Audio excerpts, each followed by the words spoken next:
தற்போது கிடைத்திருக்கும் முக்கிய செய்தியாக பார்த்து வருகிறோம். குடமுழுக்கு விழாவை தமிழில் நடத்த உத்தரவிடக் கோரிய வழக்குகளை சென்னை உயர்நீதிமன்றம் முடித்து வைத்திருக்கிறது. கோவை மருதமலை முருகன் கோவிலில் குடமுழுக்கை தமிழில் நடத்துவது குறித்து இந்து சமய அறநிலையத்துறை பதில் மனு தாக்கல் செய்திருந்தது. இது குறித்த கூடுதல் விவரங்களை வழங்குவதற்காக எமது செய்தியாளர் சக்திவேல் இணைப்பில் இணைகிறார். வணக்கம் சக்திவேல். கோயில் குடமுழுக்கில் தமிழுக்கும் முக்கியத்துவம் வழங்கப்படும் என்று தெரிவிக்கப்பட்டிருக்கிறது. கூடுதல் விவரங்கள் என்ன? நிச்சயமாக வணக்கம் ராஜேஷ்.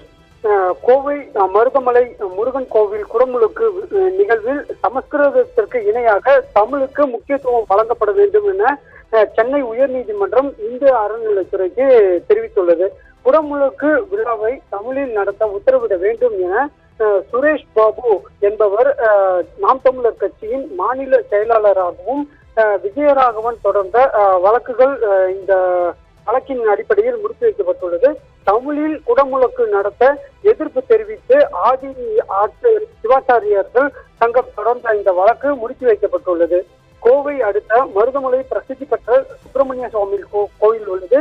இந்த கோயிலில் இந்த குடமுழுக்கு விழாவை தமிழில் நடத்த உத்தரவிட வேண்டும் என கோரி சுரேஷ் பாபு என்பவர் கடந்த ஆண்டு சென்னை உயர்நீதிமன்றத்தில் வழக்கு தொடர்ந்திருந்தார். அவர் நாம் தமிழர் கட்சியின் மாநில செயலாளர் விஜயராகவனும் அதே போன்ற மனு ஒன்றை தாக்கல் செய்திருந்தார். அதில் அவர் குடமுழுக்கு விழாவை தமிழில் நடத்துவது தொடர்பான அரசாணை பிறப்பிக்க வேண்டும் என கோரிக்கையும் விடுத்திருந்தார். இதற்கு எதிர்ப்பு தெரிவித்து ஆதி சிவாச்சாரியர்கள் சங்கம் தனியாக மனு தாக்கல் செய்திருந்தனர். இந்த மனுக்கள் ஏற்கனவே விசாரணைக்கு வந்தபோது மருதமலை கோயிலில் குடமுழுக்கின் போது சமஸ்கிருதத்திற்கு இணையாக தமிழிலும் வேள்விகள் நடத்தப்படும் என்று தமிழ் மொழிக்கு முக்கியத்துவம் அளிக்கப்படும் என்றும் இந்து சமநிலைய அறநிலைத்துறை சார்பில் உறுதி அளிக்கப்பட்டுள்ளது. குடமுழுக்கு விழாவில் தமிழ் மற்றும் சமஸ்கிருத மொழிகளில் மந்திரங்கள், பூதி, யாகசாலைகள், பூஜைகள் நடத்தப்படும் எனவும் தெரிவிக்கப்பட்டது. சிவாச்சாரியார், ஓதுவார் ஆகியோர் தமிழ் மந்திரங்கள் ஓதுவர், பன்னீர், திருமுறைகள், திருப்புகழ், கந்தனர், அலங்காரம், திருமுருகாய் கொடை உள்ளிட்டவை பாடப்படும். யாகசாலையில் சமஸ்கிருதத்திற்கு இணையாக தமிழுக்கும் முக்கியத்துவம் அளிக்கப்படும்.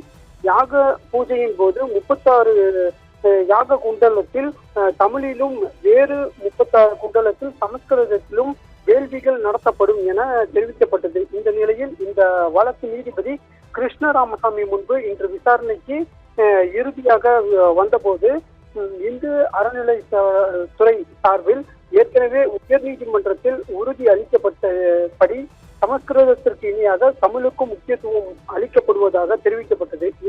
இதற்கு பதிவு செய்து கொண்ட நீதிபதிகள் அனைத்தையும் முடித்து வைத்து உத்தரவிட்டுள்ளனர். கூடுதல் விவரங்களை வழங்கியமைக்கு நன்றி சக்திவேல்.